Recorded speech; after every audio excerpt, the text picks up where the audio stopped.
Hi, I'm Craig Phillips. Welcome to my tiling trade tips. In this video, I'm going to show you how to set out and install your own mosaic Victorian style floor tiles.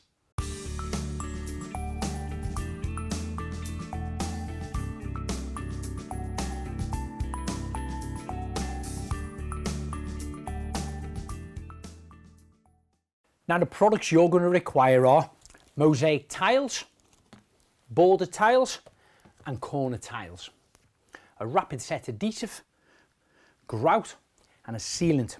And the tools you're going to require are a grouting float, a sponge, a trowel, a notch trowel, a tape measure trimming knife and a bucket for mixing with your PPE, a tile cutter and a spirit level.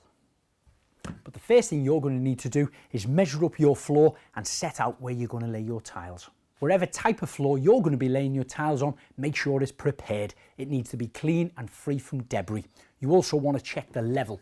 Run your spirit level all the way around the area. If you find it's running out or any dips in the floor, you are going to have to cover it with some self-leveling compound before you start tiling. For my demonstration here, I'm on a wooden floor, so I fixed down some insulation boards to start tiling on.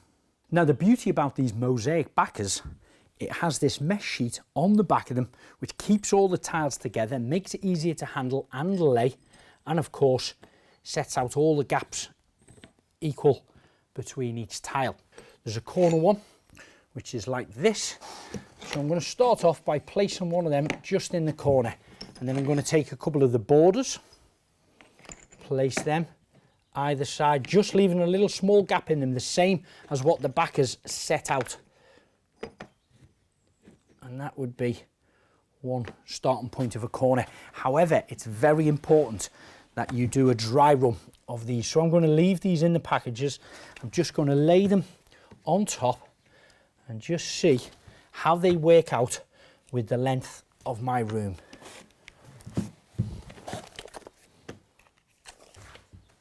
So if my corner was to end here, that's giving me about 40 or 50 millimeters gap one end and probably about the same on the other. So you've got a couple of options at this point.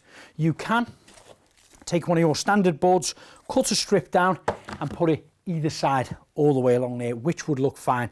Or the center point here, you could actually cut into one of the borders and apply a couple of strips out the borders, set into place, and that will push your outer borders right up to the walls.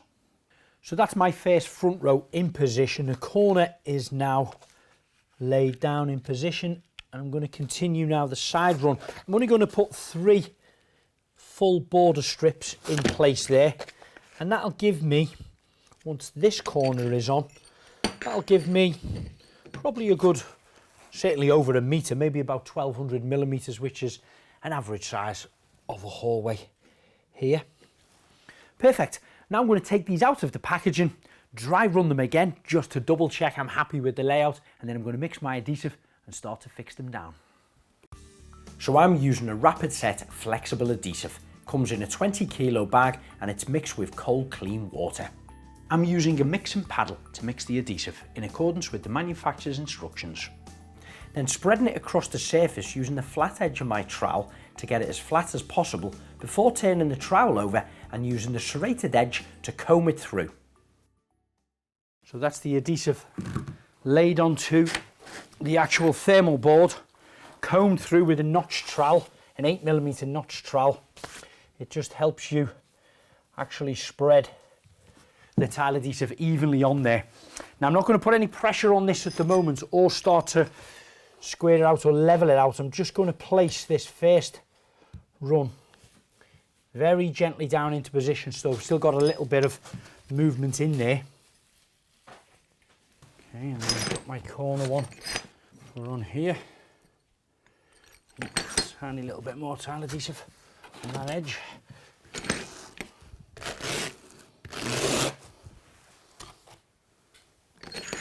Okay. Now I'm going to get my spirit level, place it down on here a little bit and just check that I've got a straight edge on here. Of course, if you were starting off at the edge of your skirting boards or butt up to a wall, or if you had pasted out and you had a little gap in there, you could simply draw a line across there for your first course to keep it in. So that's my one corner in place. I'm going to get a full tile, or a tile mat, should I say. Again, very gently placing down. Do not put any pressure on an individual tile on here, because once you've pushed it down lower than the rest of the tiles, unfortunately you won't be able to pull it back up again. You'd have to take it back off, clean the adhesive and then reset it. That's one in place. Another one. And of course you've got a black and a red pattern on here, so you don't want to be putting the same colour up to one another. Once you get your first couple laid out and start to be spotted in a position, it will get a little bit quicker as you're moving. You'll know what you're looking out for. So again, red against the black here. Very gently. And each time I'm laying down one of these mats, of course, I'm leaving the gap between them, which will be grouted later, exactly the same size as the actual manufactured gaps that you get having the backing mat on the actual tile itself. So I've got my cutter 3 here. That's going to start with a black one in that corner. There we go. And now, as we can see here now, we mentioned a moment ago, I've got my 3 full mosaic sheets, and then I've got my cut one here just with the 3 tiles in, and each side I've got the same size gap along here, likewise where I've got it along here, and likewise there. And because we haven't committed and pressed these down yet, there is still a little bit of movement in there that you can kind of play around with until you get it right. Now, with this being a rapid set adhesive, you don't want to apply too much of it on the area that you're about to lay your tiles. Each one of the tiled mats are about 300mm square, so I only spread about 400mm on the floor, comb it through and then lay the tiles. And also double checking your levels with your spirit level at all times. I tend to go from corner to corner. And once you've got a few of the tiles down, if you see any of the tile adhesive oozing up between the gaps, do get a damp cloth or a sponge and just gently wipe it off. Of course, you don't want to move the position of the tiles because they are still wet at the minute, but just by lifting it off now will save a lot of work once they're dry and you're trying to scrub it off. So I'm just setting my last corner tile now on here and using my damp sponge again, wiping off any excess adhesive that's on there. Now, the way my length and width has turned out here, the start of it, my short width bit was 3 full mats of tiles and then a cut of 3 in the run. The actual overall length of it is working out at 7 full tiles, full mats, and then just 1 cut of a row of tiles to actually fit in this last area here. So that's all the tiles now fitted and fixed into position for my hallway. I'm going to get my wet sponge, give them another wash down to clear off all the tile adhesive. Once that's dried, they must be sealed with a pre-grout treatment before you actually grout them. Now my sealant is dry and been buffed, I'm ready to start grouting. I'm using a powdered grout mixed with cold water. Start off by applying this over the top of the tiles, filling in all the gaps around each and every tile using a grout float. Once you've covered 1 square metre, take a bucket of cold water and a sponge and start to wipe off the excessive grout off the top of the tile, not pressing too hard to remove the grout from in between the tiles. Then you can continue to apply another square metre of grout, repeating the same process with your sponge. Once you've completed applying the grout on the floor, come back to it every 15 minutes with some clean cold water and a sponge. Now, your particular floor at home may not be this size or shape, so of course you've got to work out your own measurements. You may have a long hallway like this with a doorway leading off, or a number of doorways leading off.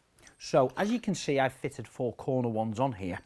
You can also take your corner ones and have them fitted into your borders, continuing off the run of here and here, placing them into position and then you continue the look with the plain tiles coming through into the room.